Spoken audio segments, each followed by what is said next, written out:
Greetings, true light, true peace, to the one supreme being, absolute nature.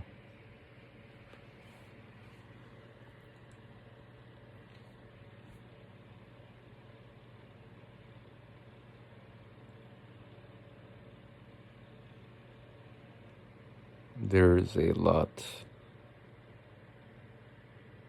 and it's always been a lot, and a lot of things are taking place constantly.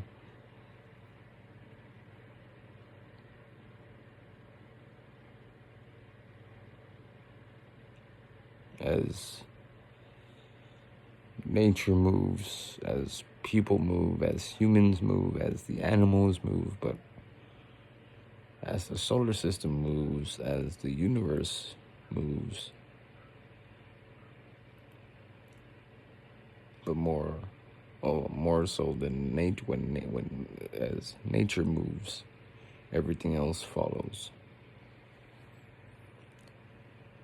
Nature is the only guiding system here, and forever will be the guiding system. She will always be the guiding system, whether we like it or not. That's just the way she is. She will conduct her planet, and the way she moves the day into the night, and she moves the night into the day.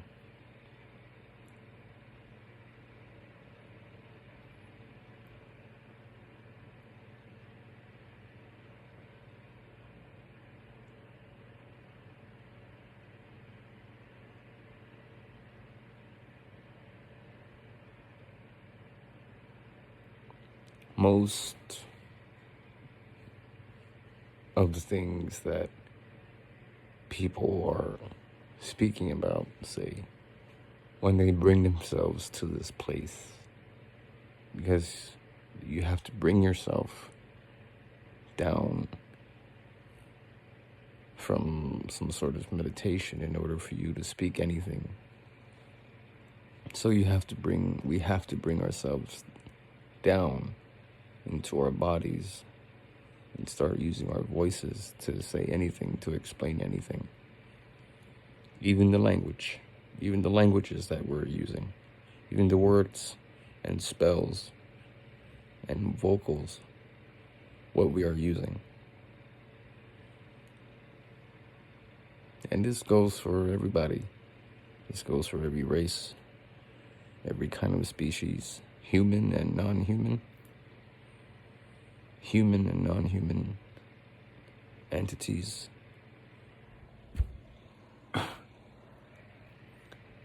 that want to or need to share their point across one universe to the other, across one part of the planet to the other, or vice versa, or any kind of distance that could be seen, heard, or thought of. This is the only way to communicate the kind of messages that we want to communicate, whether it is esoteric or exoteric, however it might be.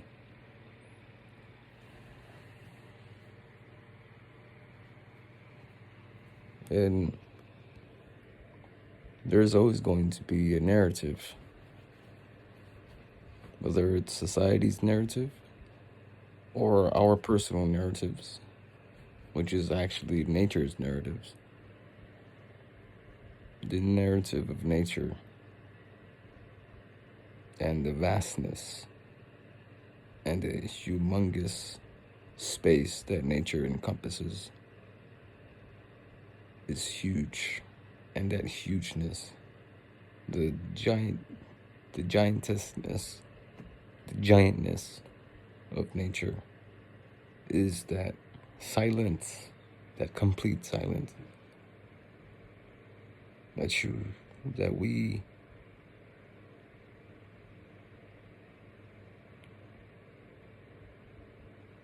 experience at every part of the day.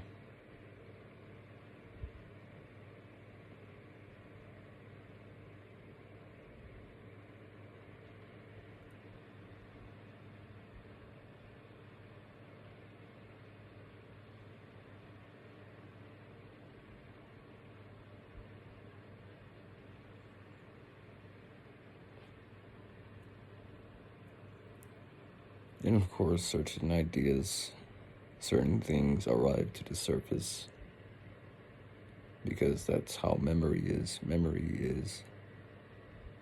is the ultimate catalyst to our experiences, to what we do on a daily basis. Our memories. And, either certain things are going to be memorized as we continue to move forward with our ideas and what we want to say, and what has already been said, and what is going to be said. Like, something like what has been mentioned before, called the Akashic Records. Oh, that's a nice one. That's something that's been brought up before. Like, oh, you gotta look into your Akashic Records because all your memories and all the things are there, so you gotta have access to your Akashic Records. Well, you are as they say, you yourself, or the internet, or whatever data that you access is somewhat the Akashic Records, or the source of things.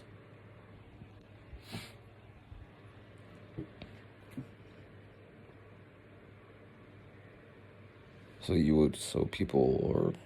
beings would want to get to the source of things, to find things out, to solve them, to wanting an explanation for all this, for existence, say.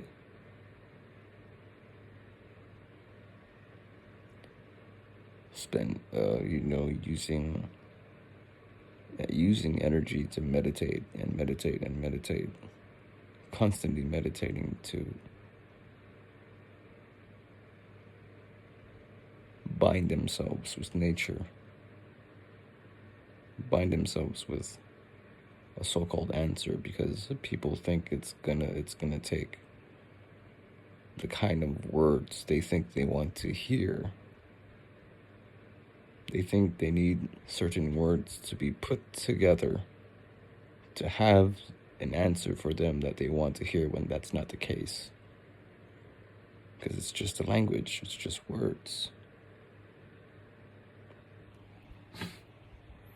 These sequences of words might connect things together for certain beings, for certain people. It might even cause healing. If that's the case, if it's healing, then of course, why not? But after all, and all in all, these are just words in the end. And they say your words can be swords, your words can be healing, your words it can create and destroy this and that, but ultimately it can, and it will, and it always has been. But for the most part, these are just words. And like, again, using these set of words and putting them into these kinds of sentences and statements, people think they need to hear it this way, when it's not the case. Because they have to find it within themselves. And this is the part where we can do this kind of communication vernacularly through these words. As it sounds, and how it sounds to us versus how it sounds to an animal is completely different. To another human being, so-called human being, is different. To an AI is going to be different. Because a lot of beings, have not yet distinguished their own voice and the language that they're using to speak in their own voice. Because your voice or our voice is different. It's split than the language and words that you use, syllables and pronouns and nouns and verbs and letters that you say, that your voice, that you use your voice to say these things is different. You get what we're saying? Not a lot of people can really put that like that, per se. And it's not to argue or disprove anything. That's just what it is. Like, it sounds like we're splitting reality down the middle, and say your voice is different than the language that you speak. Because we can say, well, you're listening to someone who is speaking English, but the voice that's speaking English, it's not in English. The voice is a biological sound resonating entity of sorts. Even the language is the language is a separate entity from the voice, although there's a capacity of memory and data and vocabulary that either the voice is carrying and the language that is carried, the kind of language or the language that is being used to have the voice or the people or person's voice that speaks the language to put sequences of memory together. If that's how data is, or if that's how memory works and how memory is constantly moving in a way that it is, or it's going to continue to move in a way that it is.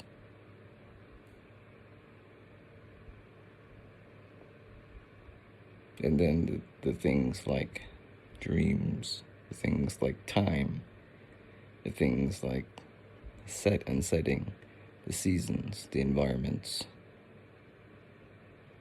the planet, the solar system, the universe, and all these other things that we would like to hear and manifest and put out what we want, or what we desire, or what we seek, or what nature's always been providing us, and herself at that.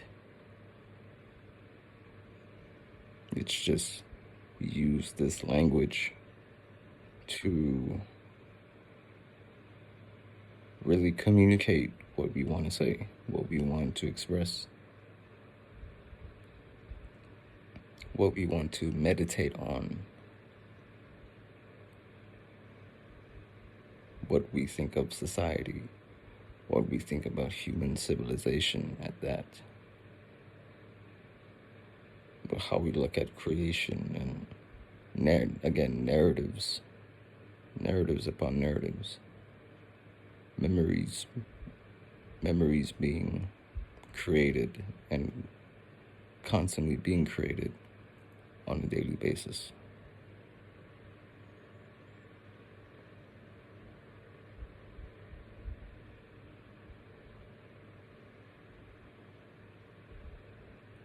I think nature is the only thing that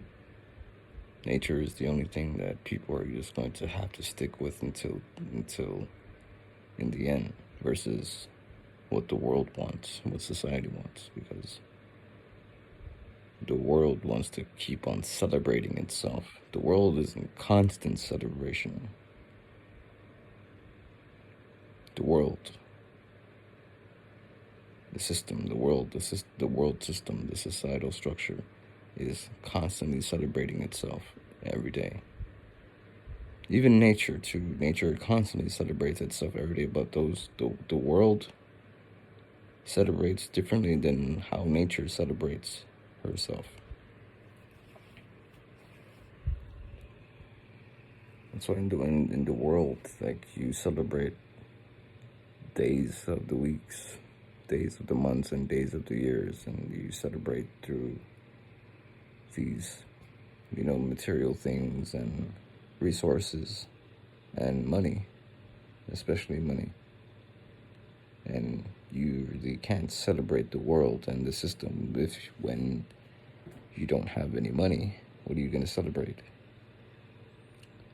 People do people around the planet do celebrate in a certain way, in a different time, in a different kind of fashion. But all in all, it's everywhere you go, it's the same. Wherever you think you traveled, or wherever we think we travel to, it's somewhat the same, because we only get to travel as far as the money goes, because we can't truly go outside the perimeters of this realm unless you possess technology to do so. Like we said, we could only travel to parts of the realm where the money is. Because if you go anywhere outside of the secluded area of the realm, so what the map shows you or whatever it might be, and you don't see money anymore, then you've entered another part of the realm or another territory of where it's being occupied by human beings, say, or another civilization, say. Because all of us are still just trying to get a hold and trying to get our memory back of the realm and what the planet is nature is, well, say, setting up or preparing herself and the beings that prosper and move around nature.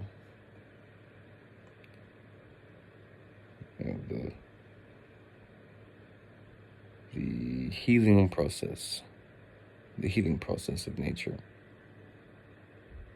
because nature is ultimately the ultimate healing frequency compared to any kind of technology we would use, because nature is the word nature is the word that we're using to call nature. You can say the universe, okay. You can say the solar system, all right. You can say planet Earth, okay, or Gaia, okay.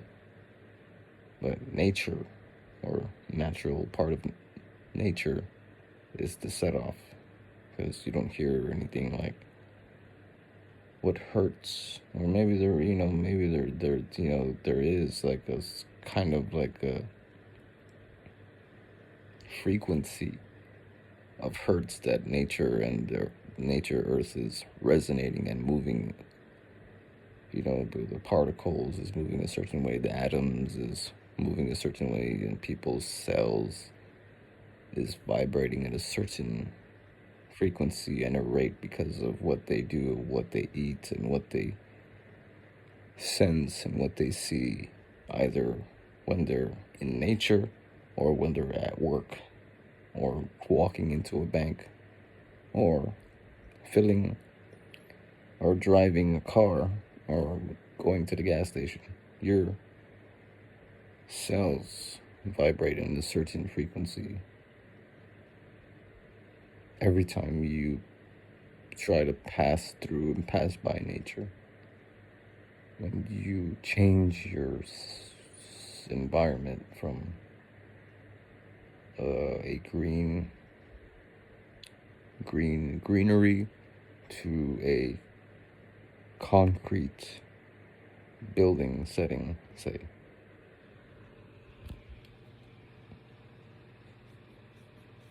it's almost as if like you're healing yourself, your cells healing, or again, it just depends on the being, on the individual, or the kind of people that may hear or may see or may feel as if like whatever that we're trying to establish here is either you want to correct it or resonate with it. It's what memory is. So we're trying to put together this thing where your healing is not at full potential when you're doing and these other things aside from being in nature. Because once you start moving away from all the grass, from the trees, and the leaves and the soil and the bees and the ants and the wasp and the fruits and the veggies, say, and you go into the cities, then your health, your healing actually diminishes drastically. So then when you go into the cities, when you go into the buildings, your home, however your home is built, usually it's concrete, or you go into a car, then your connection to nature is diminished.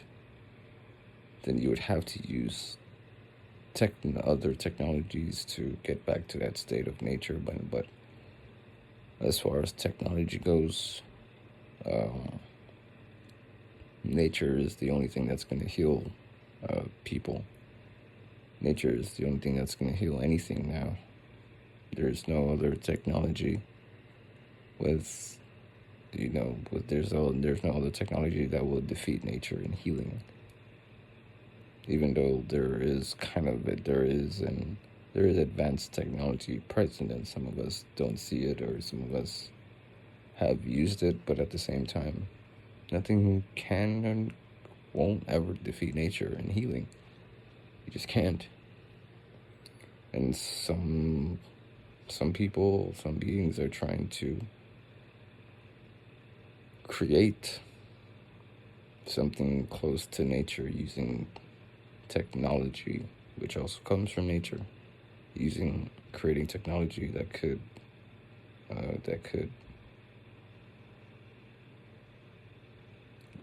I guess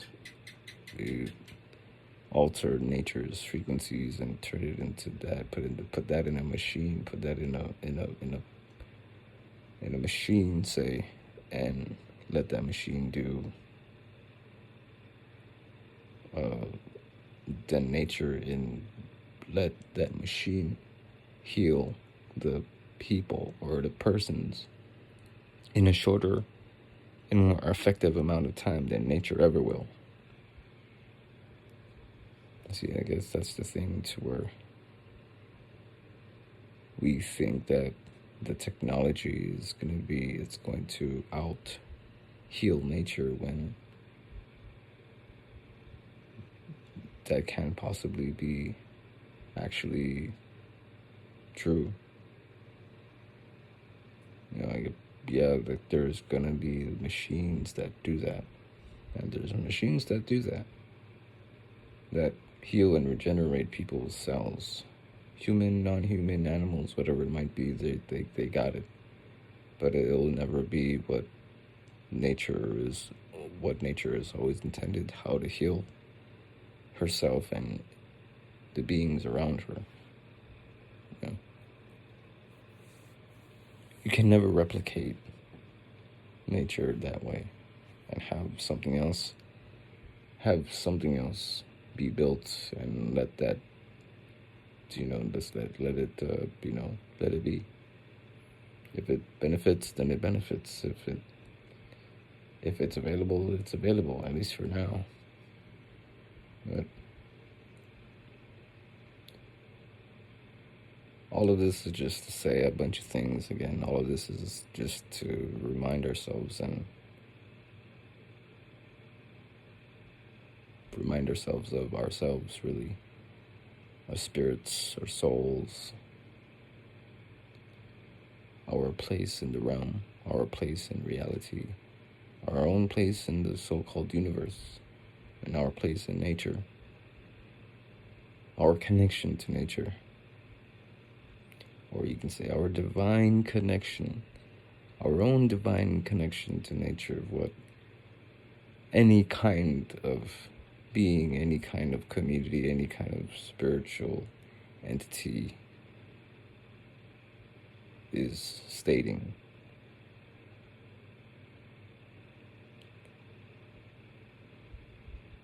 As they say, hey, no, we're just going to drop the information, and if it resonates with you, or if it doesn't, then it does, it does, or it doesn't, it's there. This is available to anyone, anybody, anyone, any animal, any entity, to have the capacity to charge their memory, to expand the memory of whatever the data is, or whatever the memory is sourced from, into just nature. Because the nature of the memory of nature and the data of how much data nature is holding is infinite. And when we say infinite, I guess there's actually numbers, but there's no number there's no existing mathematical number that can complete the structure of nature. The structure of nature is absolutely infinite. And I don't think some of us have heard this kind of thing before. Maybe not. No, we don't know. But we'll say that again. There is no mathematical, numerical number that can actually complete or finish the structure of nature. Because I guess there's, the way that nature is, the the growing process of nature, because you have the growing process of nature, and you have things that move in nature. You have the life forms in nature, and then you have other parts of nature that move in their own way, in a specific way. But all in all, nature is one, and the entity is nature. Nature is one giant entity, and we're inside the entity.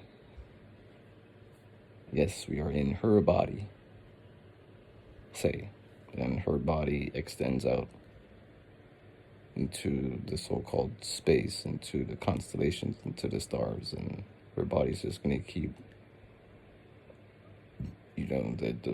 her body is the universe, and it goes all the way out there, and then goes all the way down here back to the planet.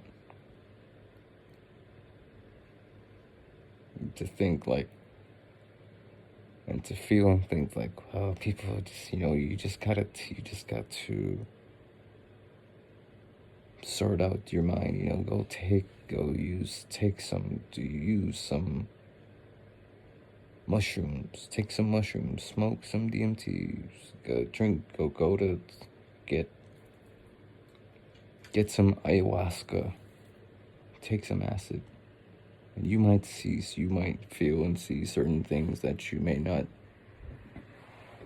see and feel before. And I think the case from these kinds of psychedelics is you're supposed to see nature, and you're supposed to see yourself you're supposed to see self in a way that you take these things. But since the psilocybin mushroom, the magic mushrooms, is from nature and comes from nature, then probably that's the fungi or the fungus is going to be maybe the ideal thing as far as DMT extraction and ayahuasca and the other things that the shamans and the people that practice these things is made out to be that way of what the new age and society has placed it out to be. They give it their own thing, and they would want to realize a lot of things. After all, what are they looking for? Deep down, they're looking for themselves. Deep down, they're looking for nature, ultimately.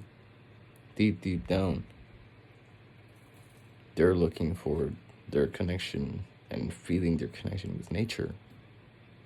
They want to be so free. They want to be so released into nature to where, like, they can actually say that they're free when you're here, when you're in the system, you're not really free. You're not really released. You couldn't be. You can be if you tried. There's a lot of people that are actually released and free into nature, and they don't, they don't part. They're off grid, as you say. But when you're using this technology, when you have money, when you go to work, you're not really. Well, perhaps parts of yourself are freed up. Parts of yourself have detoxed and regenerated and have became more fluid and more flexible and more active. Parts of people's bodies are no longer dehydrated, so they're healthy, say. So they're not, you can say, yeah, they're within the matrix. They use money still, but they're healthy, say. They're glowing. Their light emits a frequency. Their light is shining out, and they're radiating out the biophotons of sunlight and light from their bodies, from however they move in the realm. What they eat, what they drink, what they do, if they stay in nature all the time, if they receive the sunlight, or if they receive the moonlight, whatever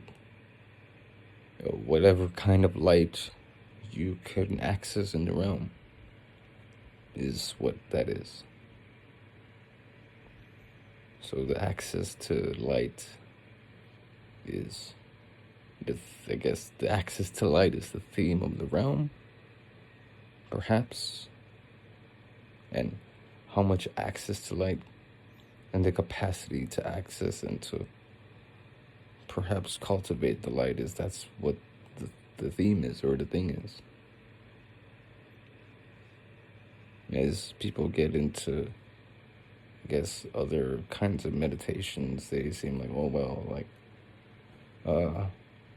the attention of people is a form of light. And how you share your light with other beings, other people, animals, that's the light you attain. That's the light some of us are seeking. And you get into all these other things of like, okay, the sunlight is important, the moonlight is important.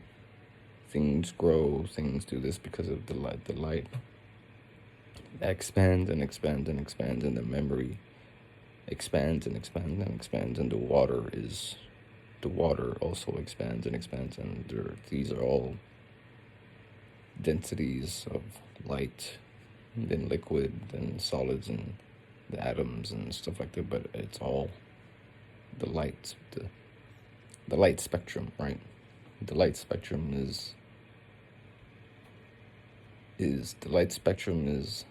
from the atoms all the way to the vibrating atoms, all the way to the cells of the atoms and the things that are in between.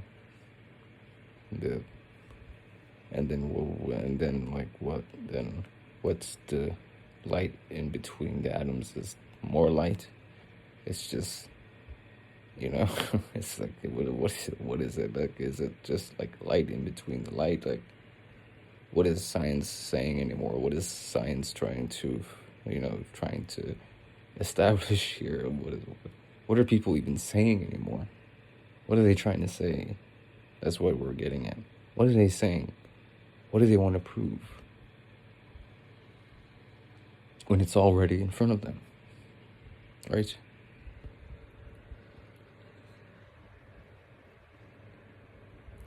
And you go back, we go back to nature, we go back to using this technology, the internet, the Google, the Microsoft, all these available technologies that are made for us to use, so we can communicate to the kinds of beings, to the kinds of things we want to communicate with and to and from, wherever else where we want to go. But perhaps, there's going to be a frequency. There is a frequency, and it's already the top of the top frequencies. That's already nature. Everything else is secondary. Oh, they're gonna say, oh, this technology is gonna be what that is, and okay, that's if it's healing, okay. But to top nature, to change what nature already is, and how nature it's always been, and what nature is gonna do. Most of us we cannot truly, let's say, fathom or put together, say at least, to what we can perceive what nature is actually doing. Because we can say, well, nature is constantly healing us. Nature is constantly breaking us down and healing us and doing all sorts of things of what we may be aware and not be aware of through our own supposed consciousness of ourselves, since nature is a consciousness as well. Nature is an entity, an intelligent entity of this realm, of this place, in which we are all surrounded by. So you're saying, okay, so what is controlling nature? What controls nature then? Well, no, nature is not being controlled. You find out the entity who is trying to control nature. You can't control nature, say. Can someone really do that? No, nature controls itself. But how does nature control itself then? Well, we see it. We see the day turn into night, and we see the night turn into day. That is the only thing that this realm is showing to sentient beings across the place. That we cannot alter daytime and the nighttime phases and cycles. It's going to be that way. You can't alter the color. We cannot alter the color of the trees and plants and the fruits. It's still going to be that way. You can't alter the color of the water. It's still going to be that way. We can't alter the color of the soil. It's still going to be that way. We can't alter the color of the sky.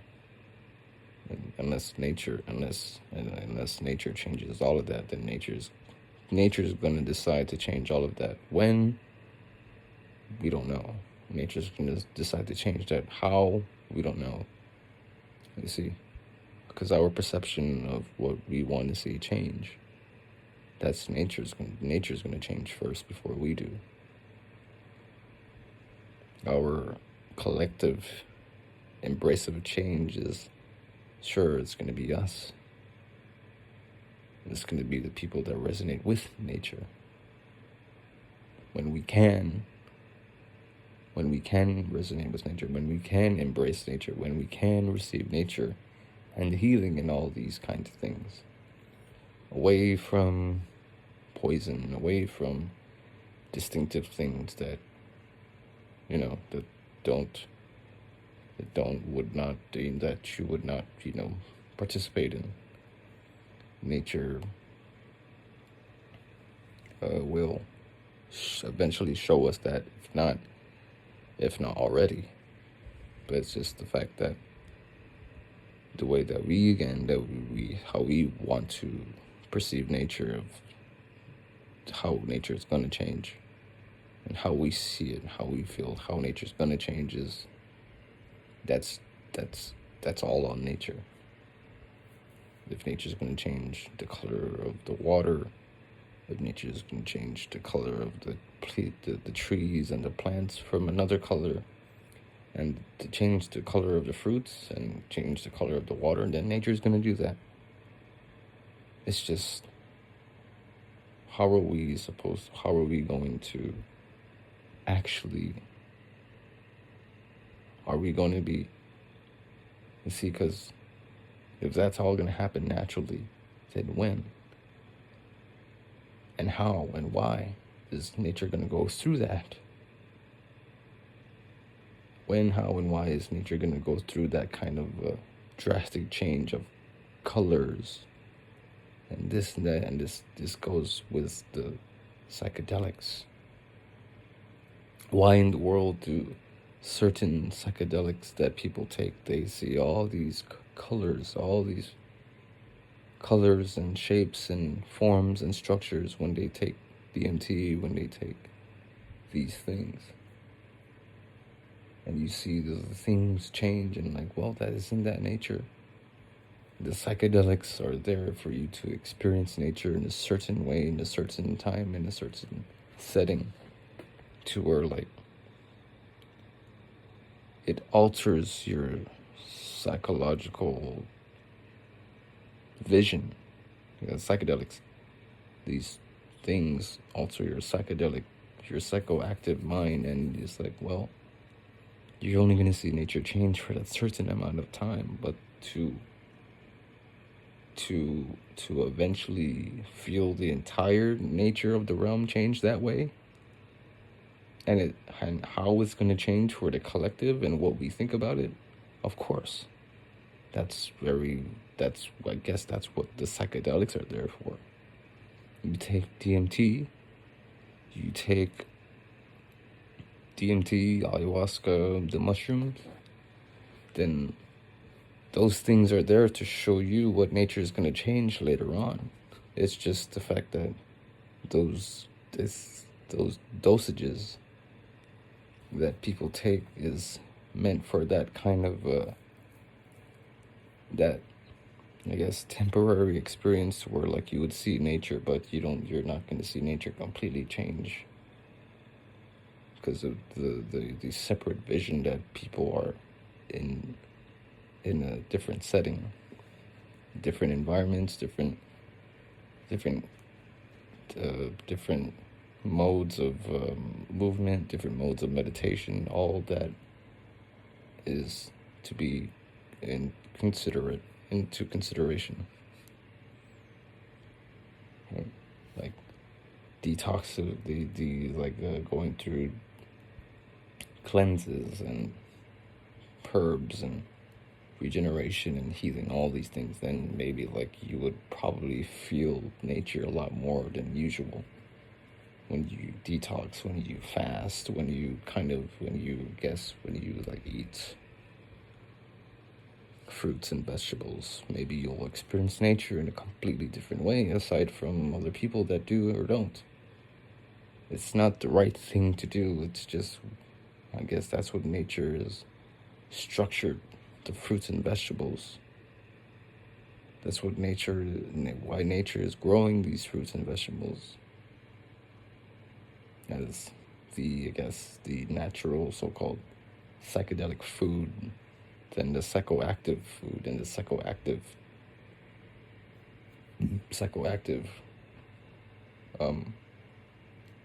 drugs. But in the fruits is also a psychoactive drug in a sense, but it's more of it's a psychedelic food because it has so-called sugar and There's water in the fruits, there's sugar in the fruits, and it's a natural occurring, growing entity in the realm, on the earth, and you can eat it, and it has all these vitamins and minerals, and it keeps you hydrated. And okay, maybe that's what the fruits are there for. But then all these other things, like, I'll get the sunlight, stay in the sun, get the, get your melanin, your neuromelanin, go and activate it. Go and meditate, go and activate your melanin. Stay in the sunlight, eat the fruits, drink the distilled water, meditate, remove the parasites, see, remove the foreign entity out. But to think, perhaps these parasites are also part of nature as well. And if these parasites, these creatures, are part of nature, and could and should or shouldn't be part of nature, then how are you going to completely remove nature from anywhere? That's the thing that we're trying to get out here. Like, these parasites are part of nature as well, then it's going to be very difficult, if not almost impossible, to remove from your body, or wherever they are, however they are. And if they're part of nature, then great luck to the people who want to remove all their parasites or whatever, if they're already part of nature. But again, it's all just perhaps perspective of all of this stuff that we are trying to attain, the energy that we're trying to attain, the frequency that we're trying to attain, goals, and the health that we want for ourselves and others that have gone through experiences of waves of detox, waves of healing, waves of movement, waves of meditation, to just so-called take it to the next phase and the next level. Just that, like, that in of itself, that's where we would want to be, say. But it's more and more and more, and that's nature. That's what nature is. The more and more that we choose to receive nature, the more we go into nature, that's what you're really going to get. But if you will still, I guess, participate in the world of constantly celebrating, the world is constantly celebrating the money. The world is constantly celebrating technology. The world is constantly celebrating days of the week, and okay, then some of us will probably stay there, or some of us will go to nature, either or. The choice is ours. The choice has always been ours. And it is so-called difficult, has been a difficult choice, one after the other, trying to get it right with nature. Choosing nature is not easy. And choosing the world isn't easy. But you can't choose both, you gotta choose one. So as they say, you can't serve two gods, so-called gods. You gotta serve one. You gotta serve the god of money, or you gotta serve the goddess of nature. Which I guess, like, they say, like, well, you gotta use the matrix in order to kind of get what you want and still move around nature, because nature is the only thing that surrounds this world and the system and the realm. Nature is the encompassing everything. So there's a lot of things that still need to be reviewed. There's still a lot of things that need to be said. There's still a lot of things that need to be, I guess, updated. But nature is gonna, nature is going to constantly update itself and update itself and update itself. Nature is going to keep doing that and regenerate more memory, more light, everything. Not these technologies where we have to constantly charge the phones and laptops and gadgets and gizmos and have to update the other systems. That's some other part of the update when it comes, but when it arrives, and then nature is just constantly updating. Nature is constantly upgrading to the light is constantly being moved. And then in the case of people's bodies, their vessels, and the spirits that they use, and the narratives that they choose, it's somewhat like that too. But ultimately, all this comes from nature, and it always has been. It's just we ourselves, humans and non-humans, have altered the realm and have altered many narratives to not see that nature is the thing that they need.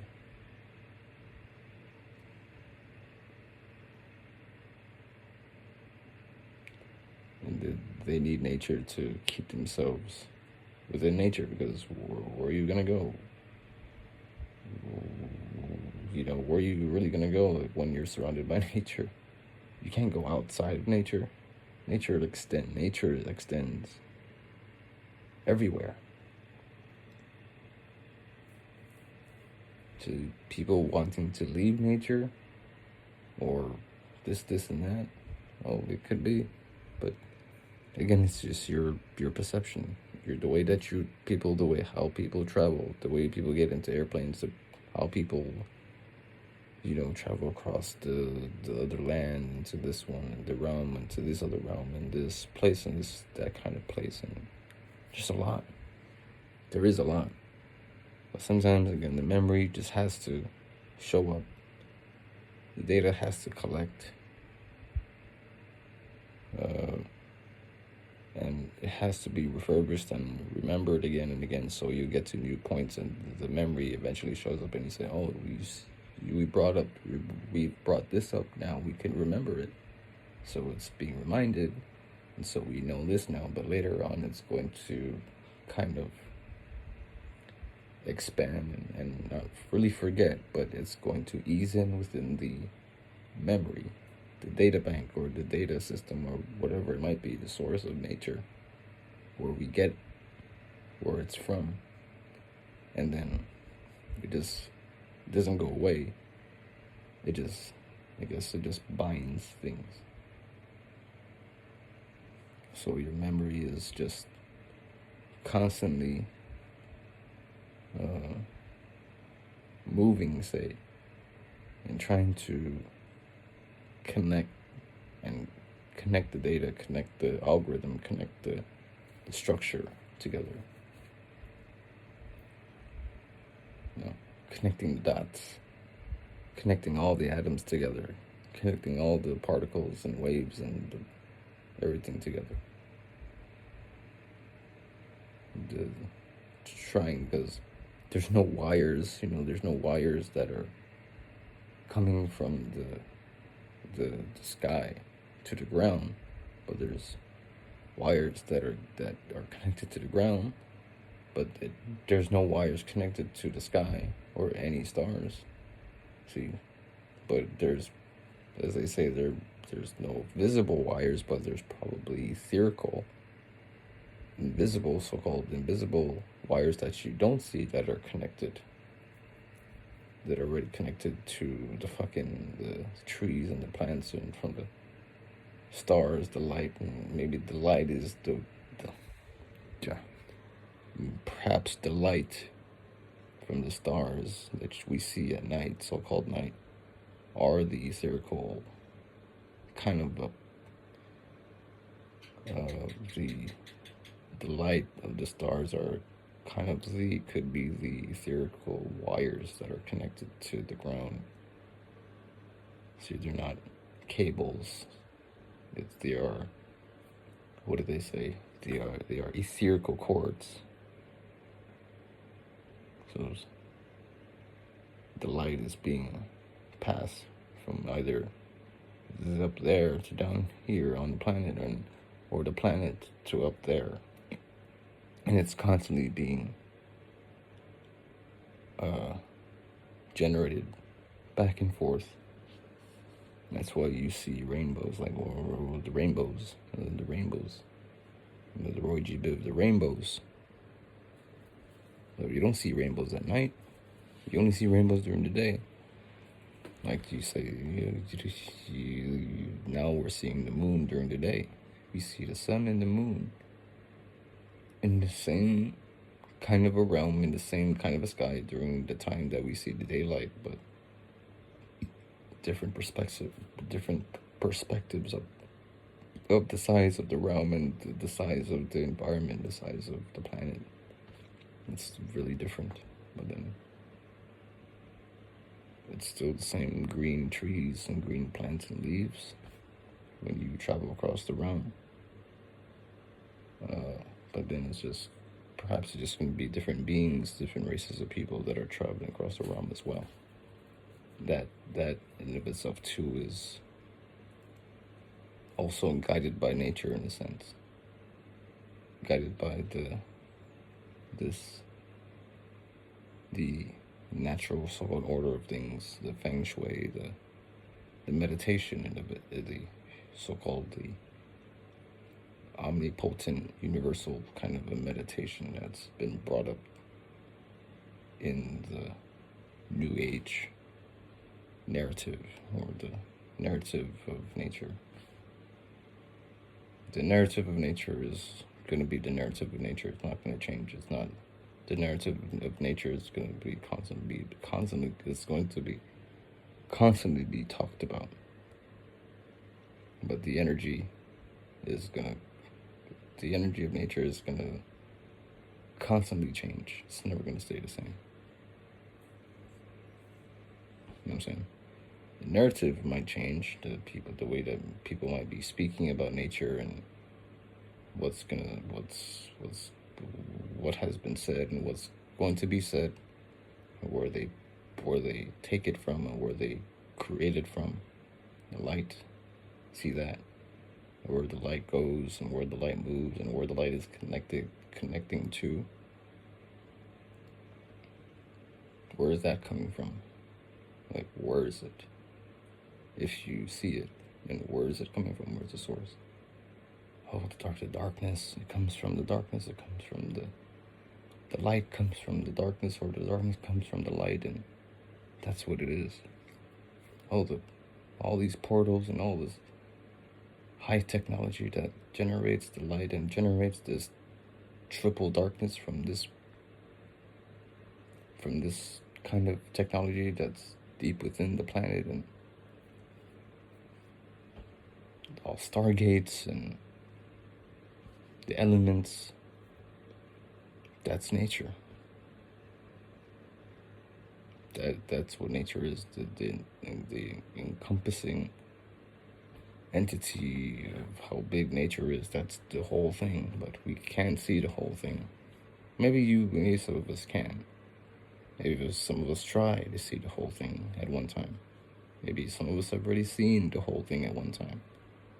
You just need to let it out just a bit to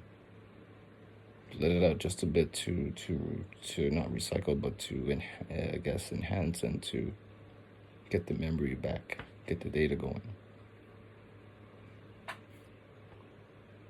And we call it important. We call it the guiding way. That's where the light is going. That's where the way is going. And true mental cosmic peace to the one supreme being, absolute nature.